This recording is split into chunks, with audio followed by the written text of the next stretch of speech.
In my heart and mind, I always return to Atlantic Island Park.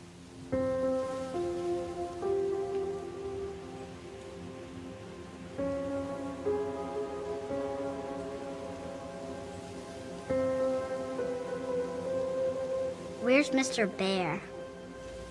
I haven't seen Mr. Bear, Callum.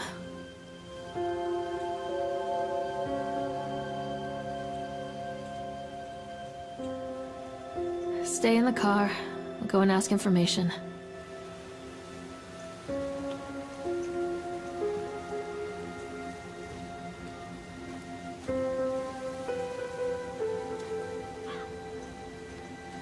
Attention, patrons. The park is now closed.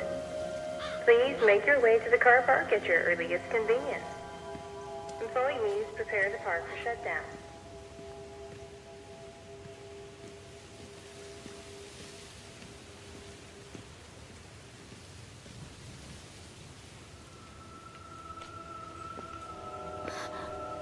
What?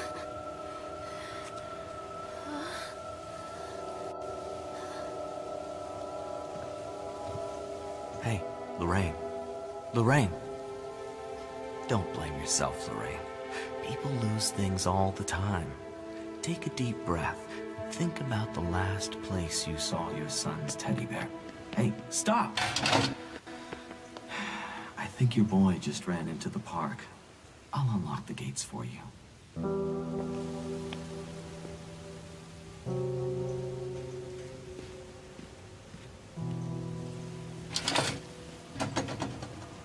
Wait up there for Mommy, Callum.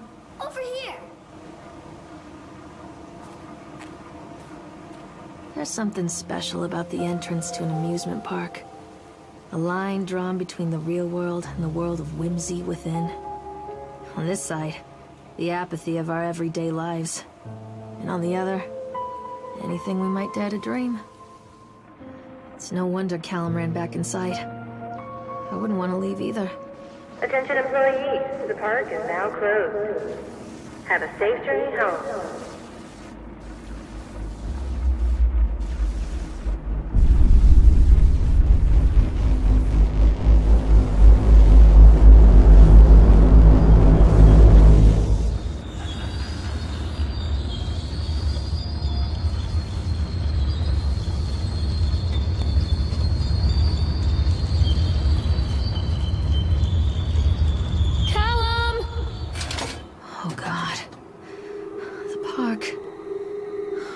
What happened here? Wait for Mommy! You can't catch me.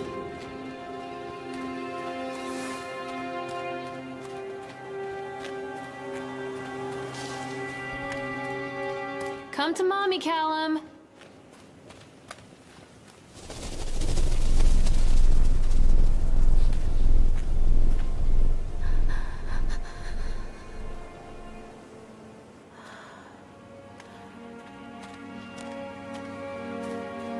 Come out, sweetie!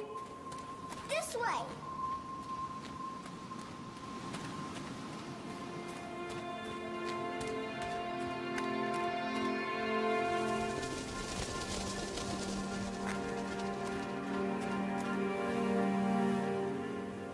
I think this belongs to Callum.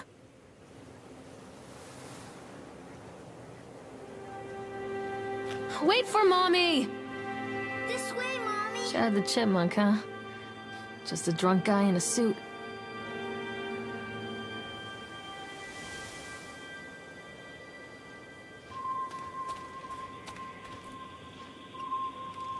What is this about?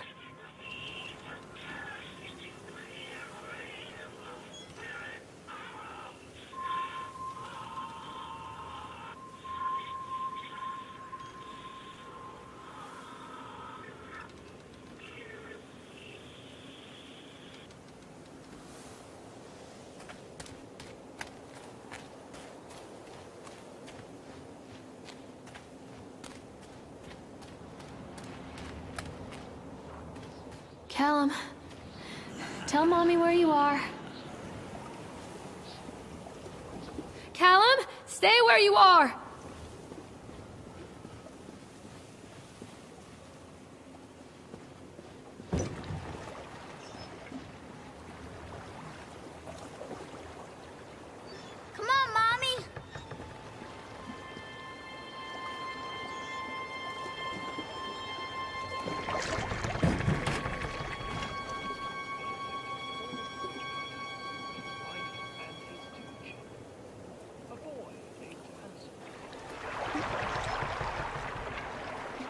Callum?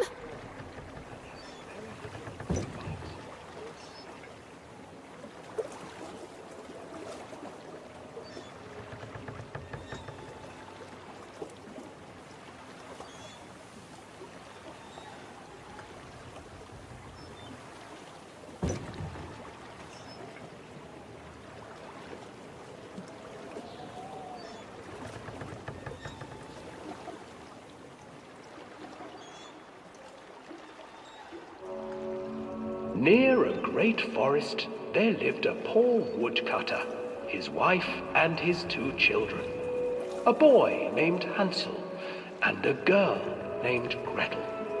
They were very poor and had very little to bite or sup.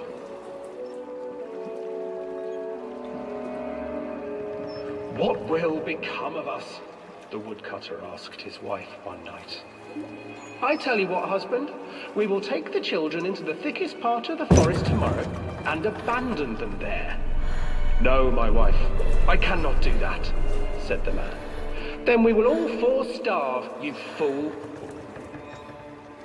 Hansel and Gretel overheard their parents talking, and Gretel began to weep.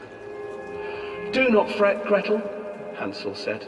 He crept out of the hut and gathered white stones from the ground to fill his pockets.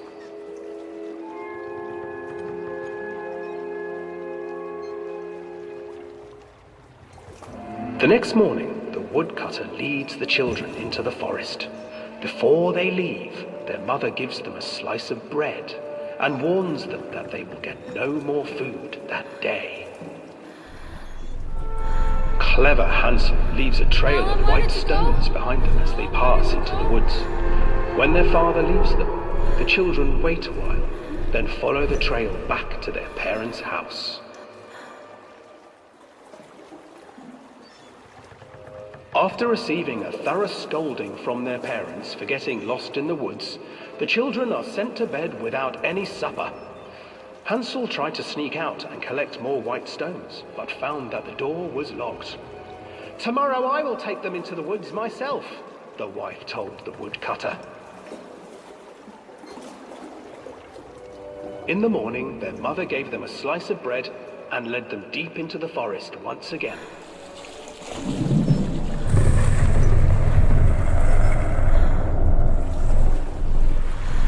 Hansel broke his bread into pieces and left a trail of breadcrumbs to lead them safely home. But hungry-eyed birds snatched up the breadcrumbs and his trail was destroyed. Abandoned by their parents and unable to find the trail home, the children wandered in the forest for 3 days.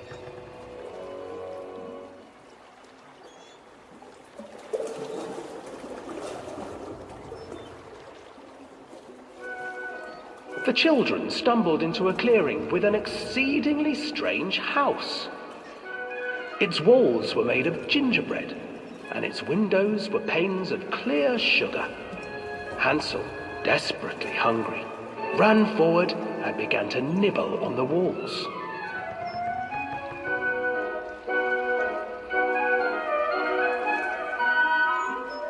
"Nibble, nibble, little mouse. Who is nibbling at my house?" An old woman emerged from the house, sniffing the air and peering around with cloudy eyes. "Oh, you dear children, who brought you here? Just come in and stay with me. No harm will come to you." But Hansel and Gretel stayed back, for the old woman reminded them of their cruel mother. "Come, children, don't be afraid. I have something for you." The old woman offered them 2 enormous lollipops. The children took them and began to eat. "You see, nothing to fear here. Come inside," the old woman urged, and the children, still licking their sweets, followed.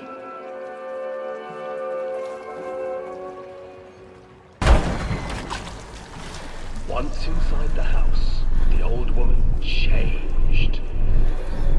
She stuffed Hansel into a cage and put Gretel to work, sweeping and cleaning her hut. "Your brother will make a good mouthful," the old witch told Gretel.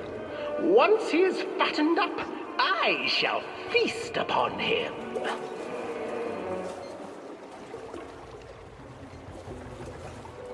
Time passed, and poor Hansel refused to eat, fearing the day that the witch would eat him. The witch, for her part, grew impatient. "Today I will cook and eat your brother, Gretel. Climb inside and light the oven." But Gretel pretended not to understand. I do not know how. Where is the opening?" "Fool," the old witch said. "The opening is here." And she moved to show Gretel.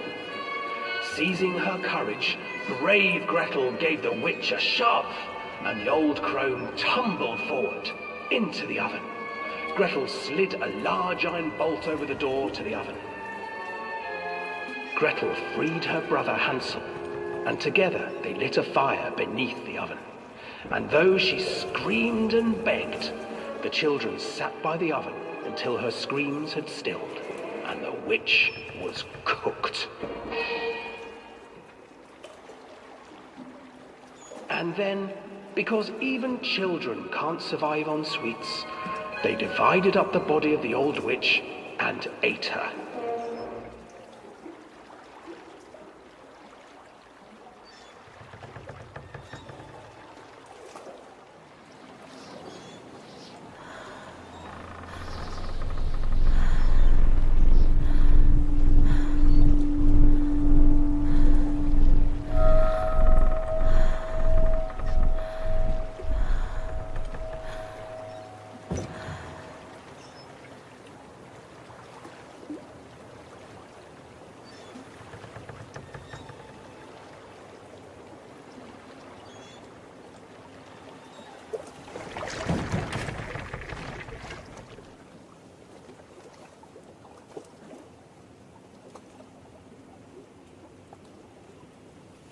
Where's my boy?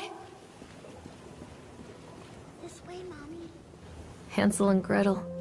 I used to read it to Callum when the electricity was shut off. Those poor children. The whole world against them. The forest, the birds, the old witch, even their own parents.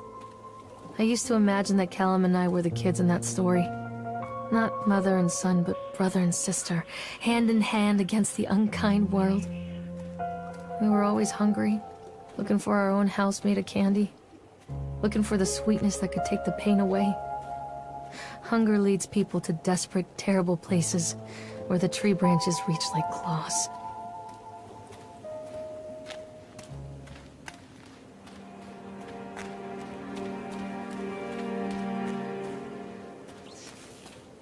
Another accident. This place.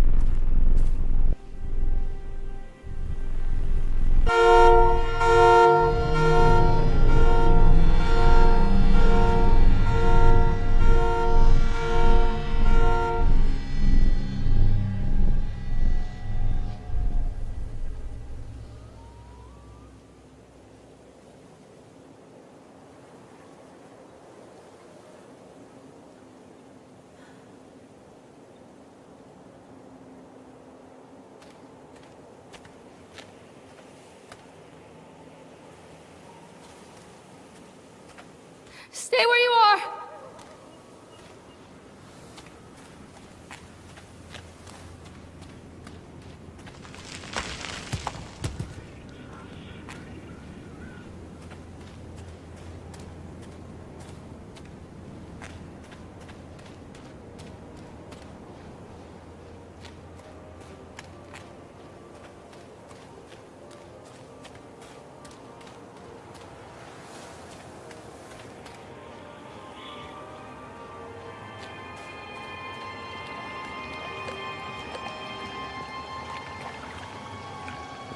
Hello?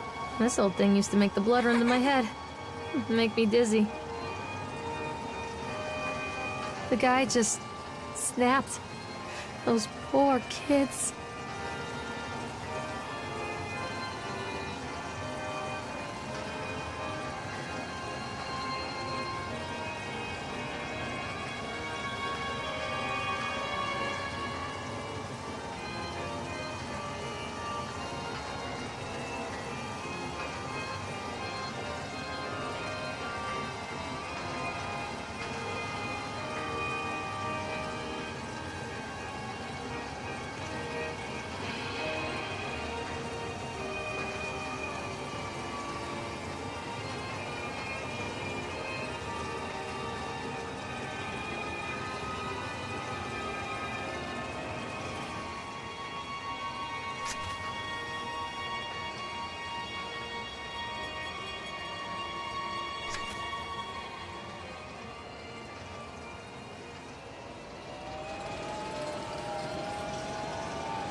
I can't get on while it's moving.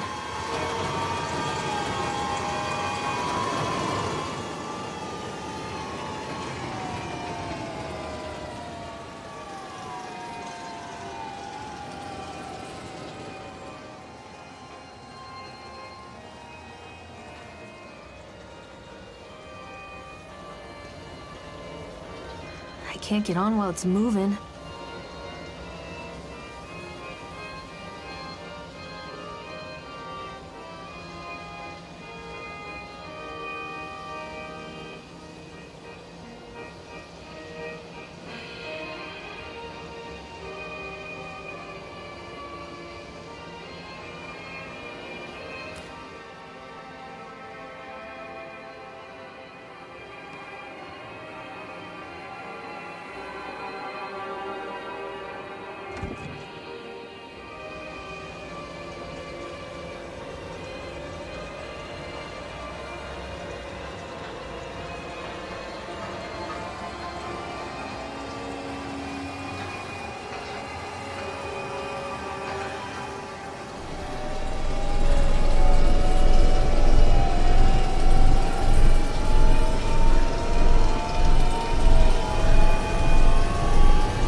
Treachery hides in thoughts.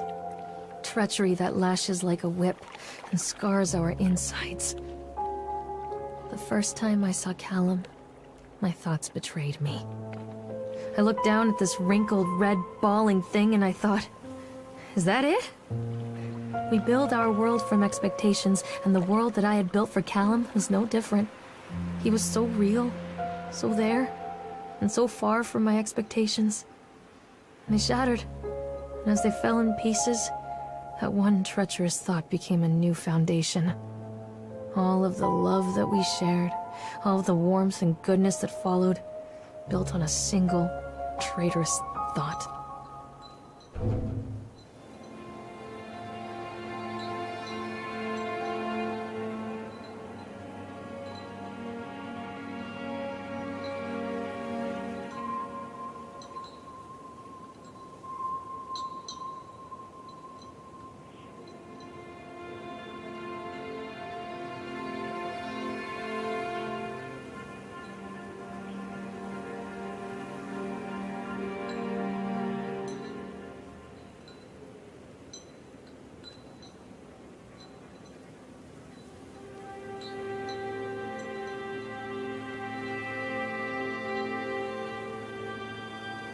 Mommy needs to see you, Callum.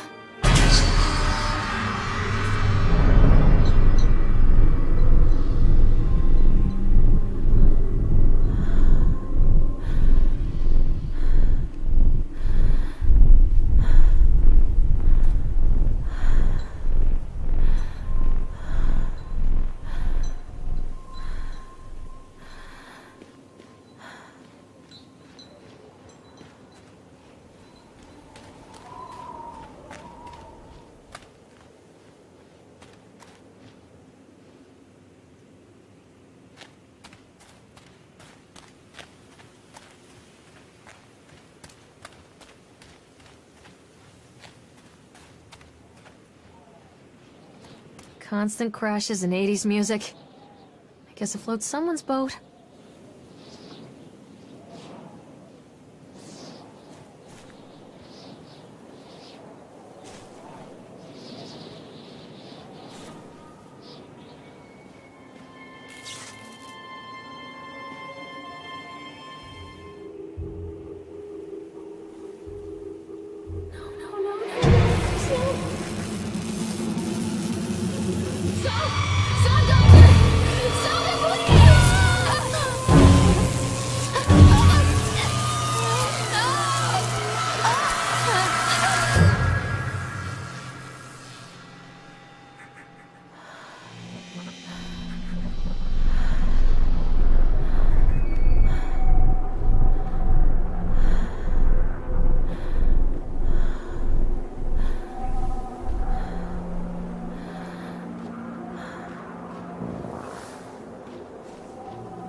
It's a matter of public record that I am a failure as a mother.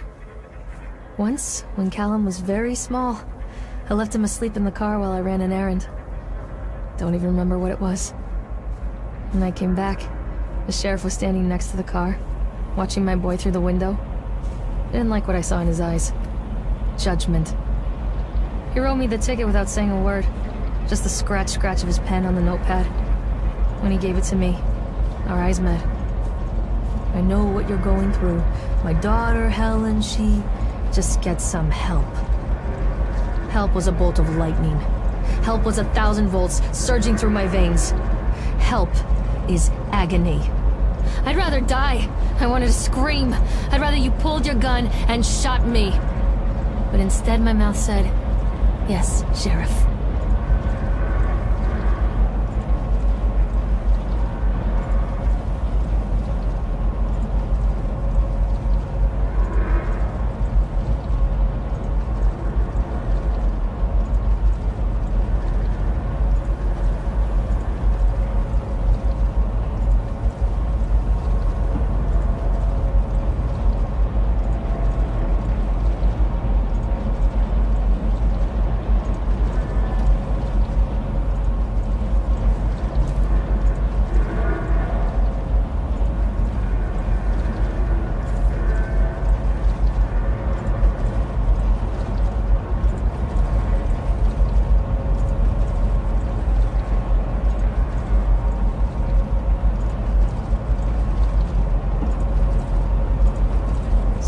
they're going to close this place down.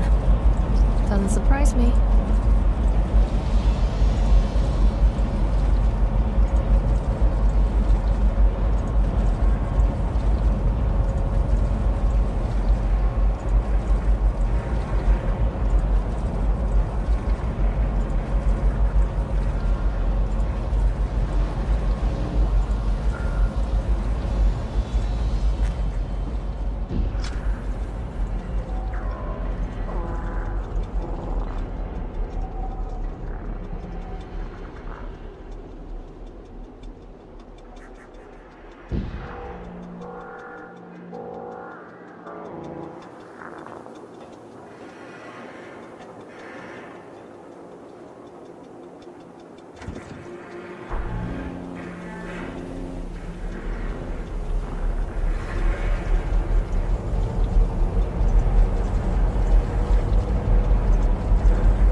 People come into your life for a reason. Dad used to say that before Mom ran off. After that, he mostly just drank. Things were different for Don and I. When we met, I was sweeping the floor at Susie's diner. He came in with some workers, but he didn't try to flirt or cop a feel like the others. He just ordered a coffee and sat there, watching me. When my shift was over, he offered to walk me home.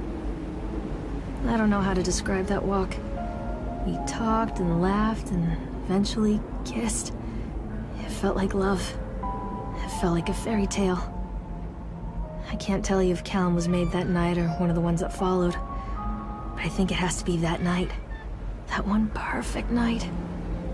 Dawn and I moved in together, but then, well, he died. According to the supervisor, his safety harness failed when he was working on the top of the Ferris wheel. Don was there one moment, and then gone.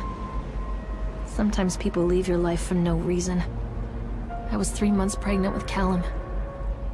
Fairy tale fucking over.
A lot of people idolize their children.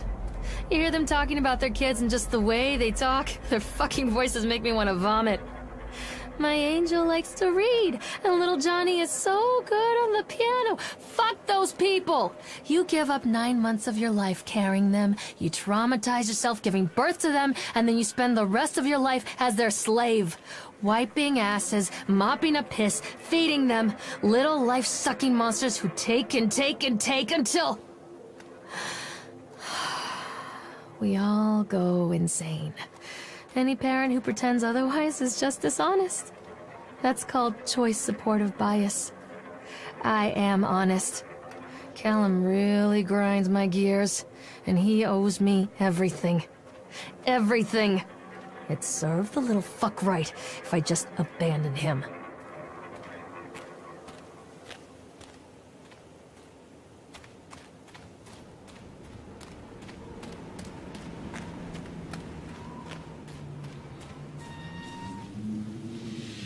I always wanted to ride this one. Never got around to do it before.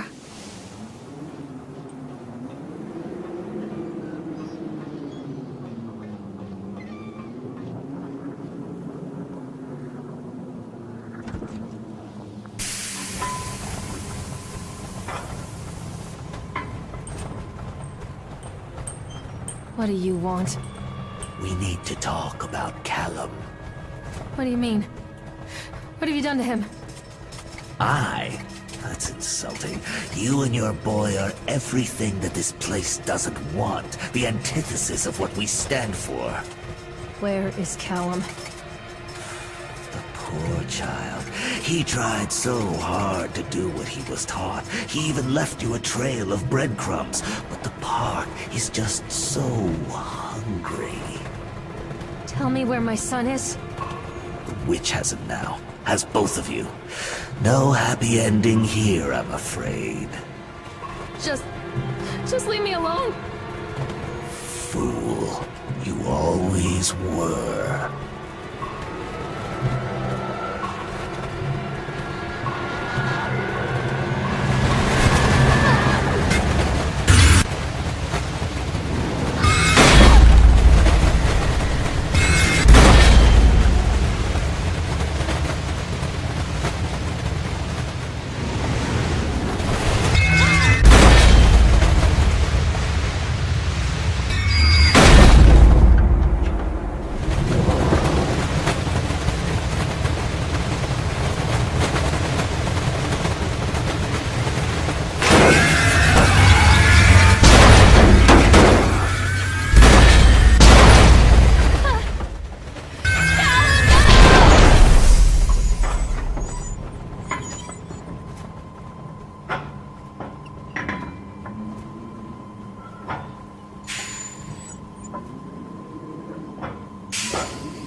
The witch awaits.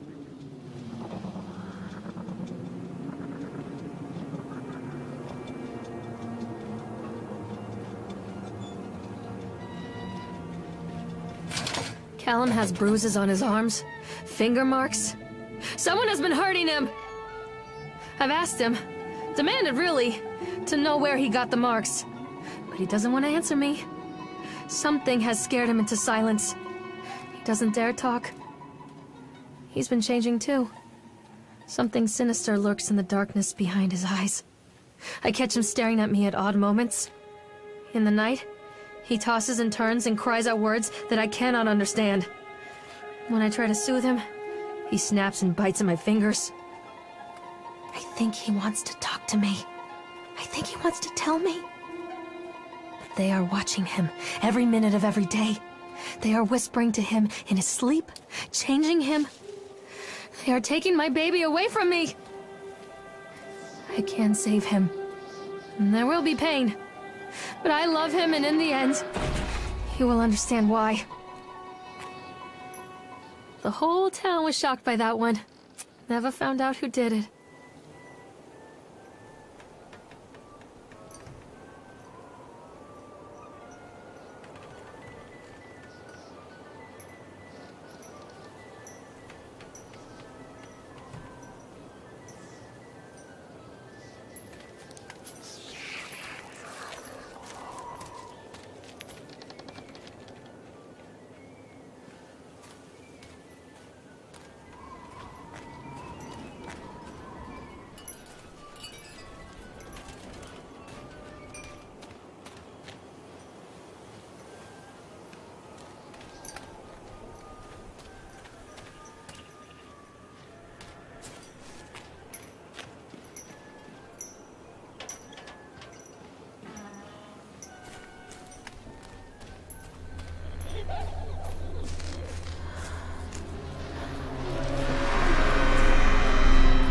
Bastard.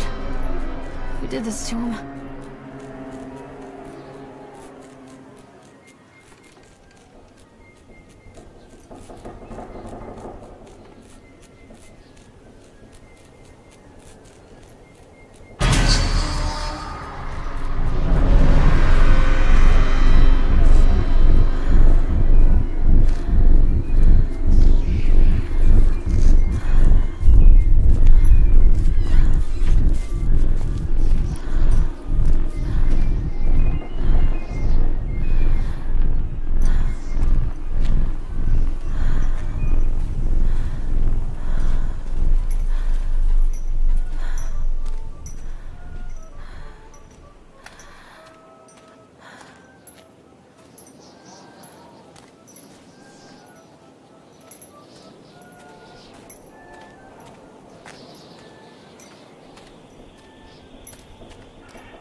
These are mine.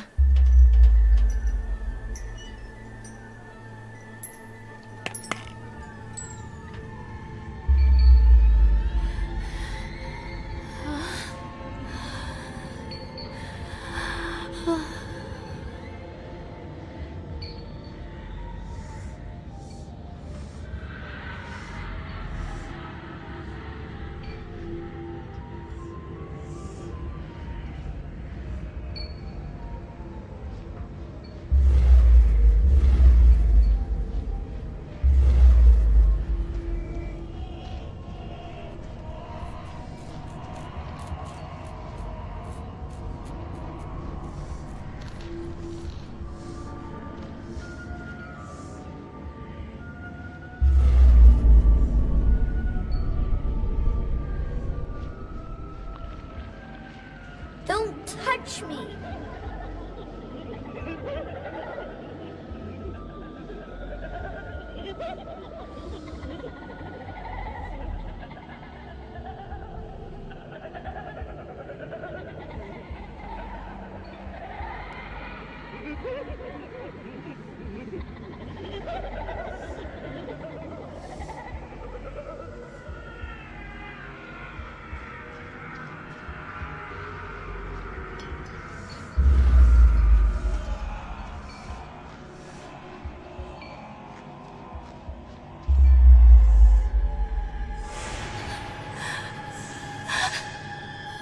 No.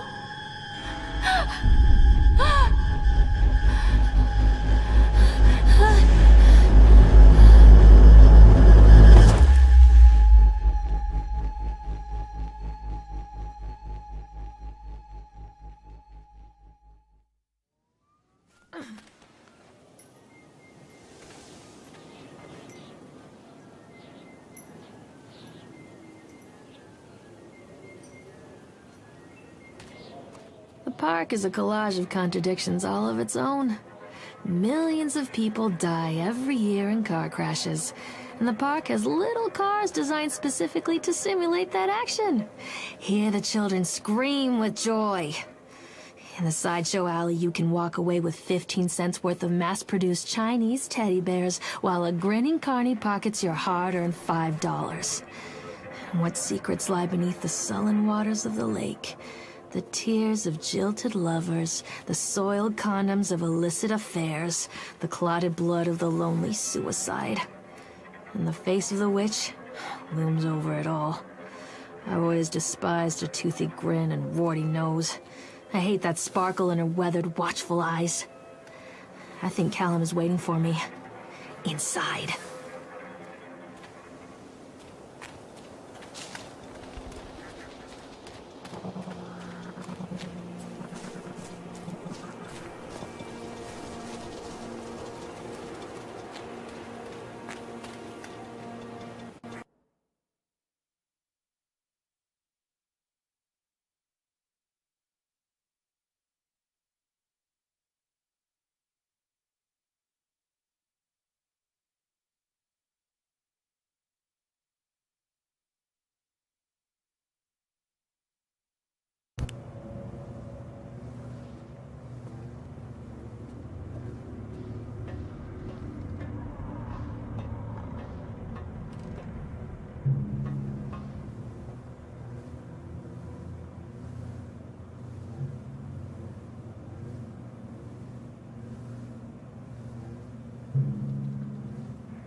After they let me out, they gave me Callum back and sent me home with a handful of breadcrumbs. Home, bittersweet home. I barely recognized it. Where there had been color and light, there were shadows and regrets. Where there had been warmth, there was a bone-deep coldness that never went away. I tried my hardest to keep the ghosts at bay. Don, watching from the dusty corners while I tried to teach his son to read. My father, coldly assessing me and finding me lacking. I devoted myself to Callum and did the things that they told me. It will get better, they said. Every day will be a little better than the last. I'm in the woods now, lost and afraid. Things never got any better.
Stories are told again and again, and from their shape we build our understanding of the world.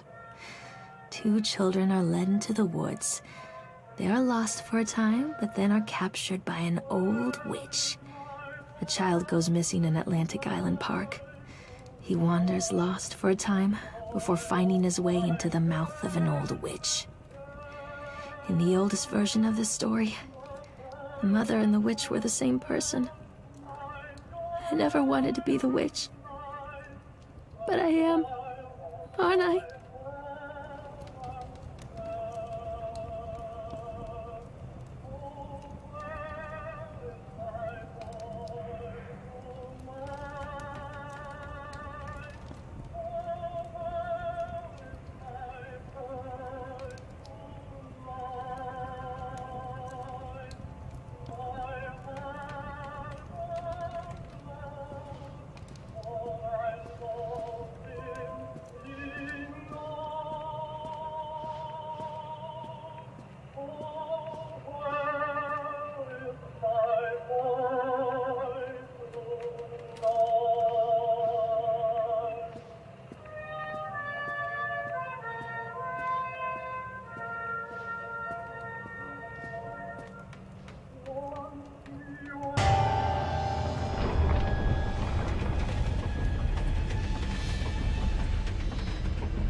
Callum?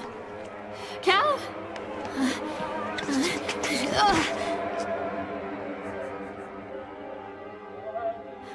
Callum? Callum? Callum!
Hey, Lorraine.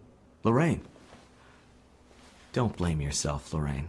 People lose things all the time.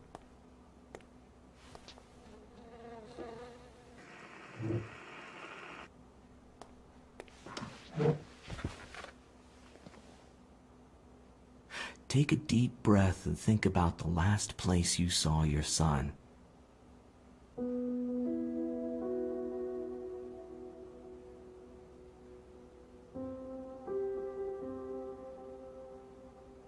In my heart and mind, I always return to Atlantic Island Park.